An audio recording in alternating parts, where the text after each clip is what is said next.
Welcome to the Salmon Runs YouTube. Enjoy the video. You begin by confirming your INAV firmware and flight controller model, so you pick the correct map package. Back up the current config and GPS card, contents to your PC and an external drive. This preserves recovery options. Once done, download the map package and the map tool for your platform and verify the checksum to avoid corrupt files. Make sure the flight controller is powered safely and connected via USB. Start the map tool and select the target GPS card device to begin the transfer.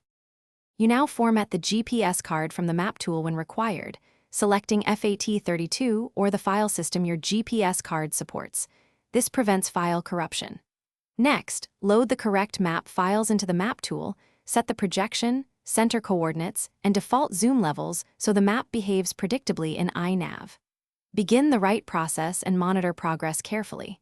Do not disconnect power or USB during flashing. Interruptions can brick the card. If the tool offers verification, run it to confirm. You finish by reinstalling the GPS card into the flight controller and power, cycling the whole system so the firmware detects the new map. Then open INAV Configurator and verify the map loads. The GPS acquires a fix, and map alignment matches expected coordinates. This confirms correct projection and offsets. If the map is missing or corrupt, rerun the write process or restore the backup. Also inspect the card reader, USB cable, and power supply. A common tip: try a different card reader if writes fail repeatedly.